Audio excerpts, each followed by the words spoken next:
Ouais, ça va, j'arrive. Putain, fais chier la bite. Hein. Ouais, allô mon gros doudou, ça va? Ouais, ça y est, je l'ai eu. Enfin. Quoi, comment ça l'entretien? Non, je suis toujours au chaume du, t'inquiète, je te parle pas de l'entretien. Je te parle de Pikachu. Pika Pika. Ça y est, je l'ai eu dans un 9 2 km. Putain, j'avais jamais autant couru, je crois que la dernière fois c'était quand il y a eu l'ouverture du premier Burger King en France, là, je sais pas si tu te rappelles. Comment ça, tu t'en fous? Comment ça, les factures? Quoi, le crédit de la bagnole? Attends, je vois pas le rapport, là, je suis en train de te parler de devenir le meilleur dresseur de l'histoire, et toi, tu me parles de paperasse, là, du passé, là? Putain, mais t'es vraiment comme ta mère, hein, c'est pas possible. Allô? Oh putain, la salope, elle a raccroché, mec. Dur. Attends, t'es pas en train de filmer, là, j'espère? Non. Ouais. Putain. Faut absolument que je fasse une vidéo sur Pokémon Go, mec. Ouais, mais tout le monde en parle. Tout le monde en parle.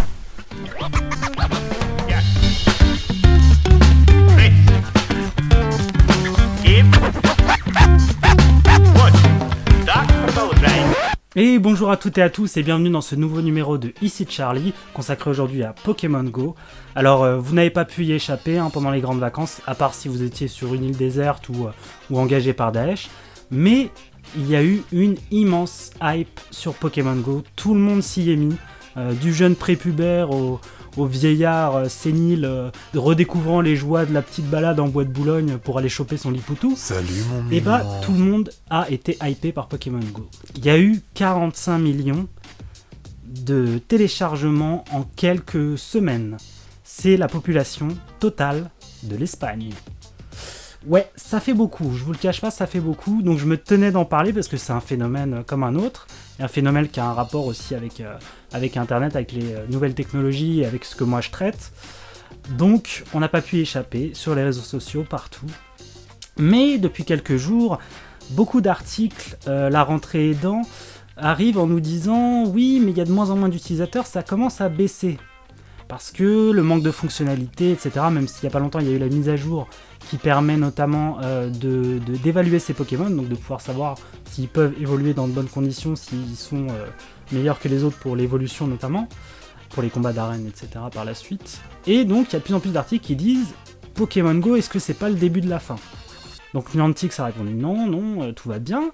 Et donc on va voir aujourd'hui ensemble un petit peu les tenants et les aboutissants de cette affaire, j'ai envie de dire, comme dirait Pierre Bellemare, en commençant tout d'abord par un petit historique.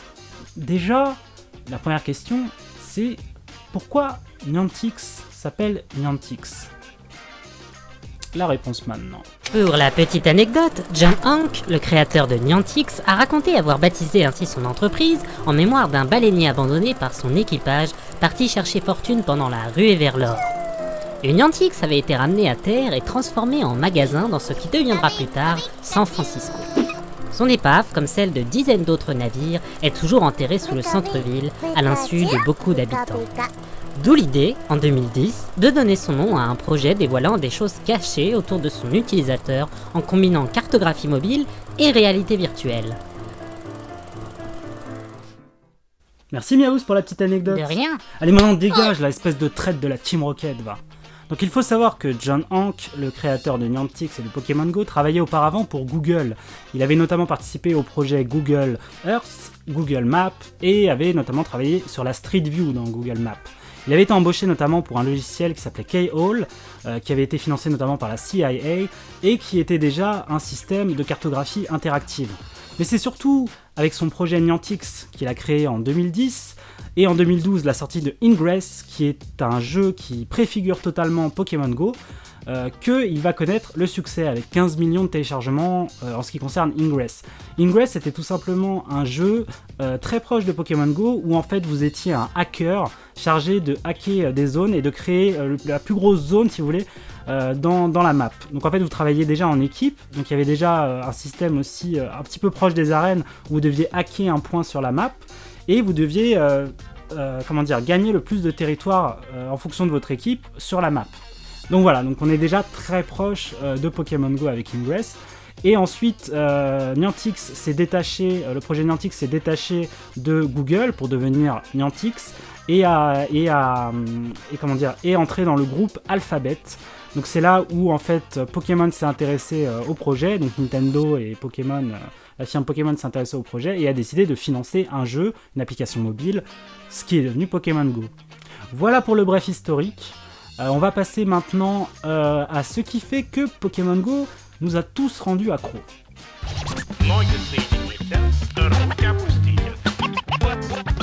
Alors qu'est-ce qui fait que Pokémon Go a rendu comme ça tout le monde accro en l'espace de quelques semaines? Alors il y a plusieurs composantes, explications à cela. Tout d'abord une explication neurophysiologique. Alors oui je sais ça paraît compliqué mais vous allez voir c'est très simple. C'est ce qu'on appelle le système hédonique, donc plus connu sous le nom de système récompense-renforcement, même plaisir-récompense-renforcement. Donc en quoi ça consiste? Eh bien je crois que vous avez tous déjà vu ça, notamment parce que c'est très utilisé par les dresseurs, non pas de Pokémon, mais d'animaux bien réels. Donc vous avez tous vu ça notamment dans un cirque, où quand un animal fait un tour et que le dresseur est satisfait, il lui donne une récompense, donc souvent un petit aliment, pour le récompenser et influencer ainsi son comportement. Donc c'est un système motivationnel qui permet de motiver et de modifier le comportement de n'importe quel mammifère. Donc ça fonctionne également sur l'homme. Donc en fait, l'ironie du sort, c'est que vous êtes aussi un petit peu dressé à votre manière.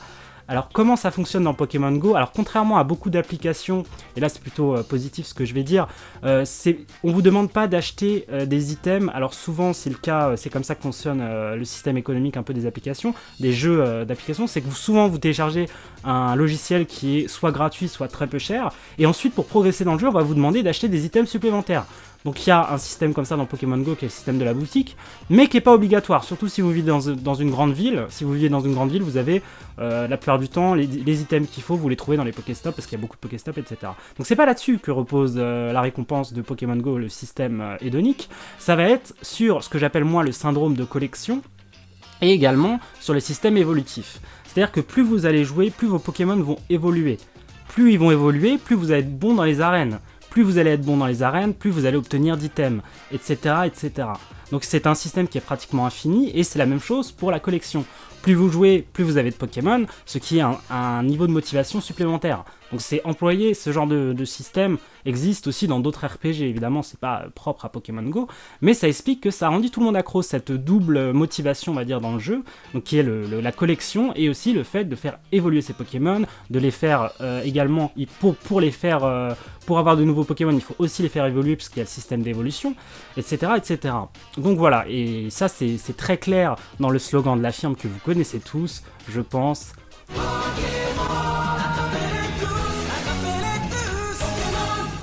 Voilà, on peut pas faire plus con, mais c'est très efficace. Ensuite, qu'est-ce qui explique le succès de Pokémon Go? Il y a autre chose très important aussi, c'est la nostalgie. Pourquoi la nostalgie? Parce que vous avez tous remarqué que dans Pokémon Go, c'est les 150 premiers Pokémon qui sont utilisés. Et tous les gens de 20 à 30 ans comme moi ont été touchés par Pokémon. Or, qui sait qu'il y a des portables la plupart du temps? Les jeunes ont moins de portables, c'est les gens de 20 à 30 ans, même si les jeunes en ont, et les jeunes connaissent les générations d'après. Donc ça a touché un panel très très large. Moi j'ai été à la Villette et j'ai pu voir des petits vieux à côté de petits jeunes jouer à Pokémon Go, des familles entières jouer à Pokémon Go. Donc ça a touché un panel extrêmement large. Ça explique notamment le fait qu'il y ait autant de téléchargements, donc 45 millions en l'espace de quelques semaines, ce qui est absolument énorme. Donc voilà en gros ce qui explique le succès de Pokémon Go. Il y a évidemment aussi toutes les nouvelles interactivités que ça propose aux joueurs, parce que c'est le premier jeu comme ça, application mobile, qui se joue en réalité virtuelle, qui se joue dehors quoi. On n'est plus figé si vous voulez devant son écran à faire progresser un personnage dans son écran, vous êtes le personnage du jeu, et c'est à vous de sortir et d'aller chercher le Pokémon, et ça c'est assez génial, et ça offre des perspectives qui sont assez extraordinaires dont je parlerai un peu plus tard. Donc voilà, globalement, je pense avoir fait à peu près le tour de ce qui selon moi fait le grand succès de Pokémon Go, sans compter un marketing au poil, et évidemment la licence Pokémon qui est juste déjà très très connue de tout le monde.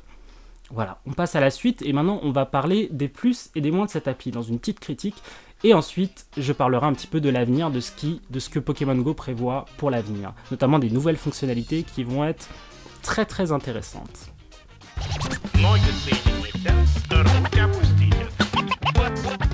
Alors dans les plus de cette application, il y a un premier élément, c'est que ça fait sortir les gens.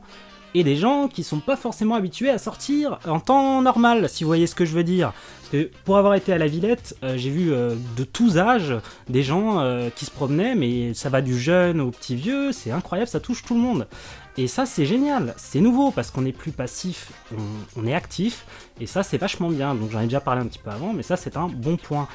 Deuxième bon point, ça crée aussi du lien social, j'ai vu beaucoup de gens parler, il y a beaucoup de gens qui sont venus me parler, alors notamment quand je fais une arène, ça m'arrive souvent quand je fais une arène, ou quand il y a un nouveau Pokémon qui apparaît, mais quand je fais une arène avec mon Shenron là, ouais j'ai appelé mon Léviator Shenron, hein. Seuls les vrais savent, hein. Toi-même tu sais, Biatch, spécial dédicace Dragon Ball Z. Donc quand je bats une arène, par exemple, c'est arrivé qu'on vienne me taper la discute, me demander « Ah, c'est toi qui est en jaune, machin, c'est toi Charlie Winshaw ?» Je fais « Ouais, c'est moi Charlie Winshaw », etc. etc. Donc il y a des petites discussions. Également, quand un Pokémon apparaît, on voit des gens qui disent « là-bas, il y a un Carapuce !» Ce qui a fait évidemment des mouvements de foule, hein. On l'a tous vu, parce que les médias ont adoré relier les mouvements de foule. Pokémon est dangereux, Pokémon est dangereux !» Alors, pour moi, ça c'est un faux débat, hein, comme un certain Burkini. Pokémon Go n'est pas plus dangereux que n'importe quel autre jeu sur application mobile. Il suffit de pas être trop débile et de regarder devant soi, mais on n'a pas attendu Pokémon Go pour rester collé sur son portable, hein. Ça fait des années que c'est le cas, hein. Il suffit de regarder les gens dans le métro, ils sont tous collés sur leur portable. Donc ça n'a pas changé. Ce qui a changé, c'est qu'on peut se parler maintenant, si on joue au même jeu. Donc ça c'est un point positif. Malgré tout ce que les médias peuvent en dire, j'ai vu des discours absolument incroyables sur Pokémon Go. C'est le danger, c'est l'abrutissement des populations, faut pas exagérer les choses non plus, hein. C'est un jeu à la base. Donc voilà, un jeu addictif certes, mais ça reste un jeu. Ensuite, dans les points positifs, je crois que j'ai fait à peu près le tour. Oui, oui, je crois que j'ai fait le tour. Donc voilà, on va passer au point négatif, tout simplement. Hein, parlons peu, parlons bien.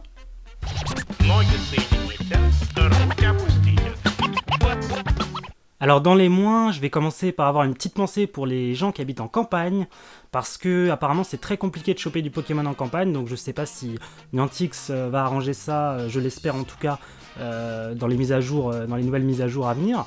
Mais il y a une sorte de discrimination entre les gens de la ville et de la campagne. À la campagne, il n'y a pas de Pokéstop et pas de Pokémon, donc ça c'est très dommage. Premier point faible. Deuxième point faible, peut-être qu'on aurait pu pousser le gameplay encore plus loin. Notamment, moi je regrette qu'il n'y ait pas un système de combat aussi pour attraper les Pokémon, comme c'était le cas dans les jeux de Game Boy, il fallait affaiblir le Pokémon avant de l'attraper. Ça pourrait être très cool aussi. Il y a aussi, il y a aussi le fait que... attendez. Il y a aussi ce radar là. Oui, ce radar inutile. Le radar ne sert pas à grand chose. Il faudrait peut-être aussi développer le radar parce que on a des Pokémon à proximité qu'on voit la plupart du temps, moi que je ne vois pas. Je ne sais même pas s'ils sont là. Donc c'est d'une part assez rageant et d'autre part, ce serait bien de faire un système pour avoir par exemple la distance, une distance on va dire à peu près la distance à laquelle se trouve le Pokémon. Donc ça pourrait être intéressant aussi.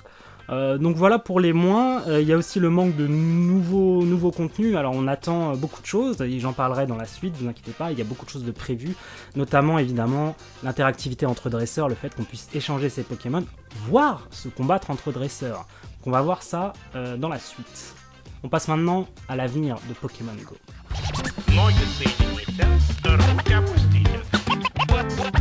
Alors quel avenir pour cette application ? Et d'abord il y a les nouvelles fonctionnalités qui seront très prochainement disponible. John Hank a annoncé qu'il faisait de l'échange de Pokémon entre dresseurs sa priorité, donc ça on a vraiment hâte que ça arrive. Il y aura également un classement régional, national et international qui sera disponible, donc ça rajoutera un petit côté challenge entre les dresseurs qui peut être aussi intéressant. Il y aura également une modification des Pokéstop avec peut-être de nouveaux objets, alors ça reste au stade de rumeur, mais il y aura peut-être des encens en fonction des types de Pokémon, donc ça peut être pas mal, donc des encens feu, des encens électriques, etc. Ça peut être très très bien. Il y aura peut-être aussi plus d'interactivité avec la réalité virtuelle. Alors peut-être une connectivité avec le casque de réalité virtuelle pour mobile. Donc ça on verra, ça reste aussi une rumeur. Donc voilà, donc Pokémon Go, pour répondre à la question de cette vidéo, n'est pas has-been et loin de là. Dans tout produit, on le sait bien en économie, il y a un moment donné où ça baisse, où il y a une certaine lassitude de l'utilisateur, et Niantic le sait très bien, et c'est pour ça qu'il va prochainement proposer de nouvelles fonctionnalités qui devraient, on va dire, rétablir un peu le tir.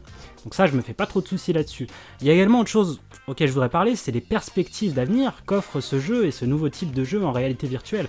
Imaginez un peu demain un Zelda ou un Final Fantasy adapté au système de jeu de Pokémon Go. Imaginez, vous êtes dans la peau de Link, le donjon c'est un espace public, et vous devez trouver le boss final, etc. Ça peut être génial. Donc voilà, ça offre des perspectives pour les gamers comme moi au niveau des RPG qui est énorme, et peut-être même d'autres styles de jeux. Hein. Imaginez un Call of Duty Go, avec des vraies armes. Ouais, non, ça existe déjà, ça s'appelle la guerre. Et c'est pas si génial que ça. Ok, non mais c'était une idée à la con. Mais vous voyez ce que je veux dire, ça offre vraiment des perspectives incroyables. Attendez, excusez-moi. Ouais, allô mon gros doudou. Comment ça tu me quittes? Qu'est-ce que j'ai fait? C'est pas de ma faute si je suis accro, c'est... Oh la salope!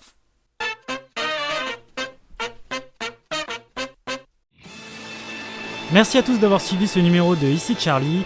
N'hésitez pas à me suivre sur les réseaux sociaux, à vous abonner, à mettre un petit pouce bleu si cela vous a plu. Sinon, je tue un chat en direct sur PSCOP. Voilà. Et j'en suis capable. Hein. Donc abonne-toi, s'il te plaît. Au revoir.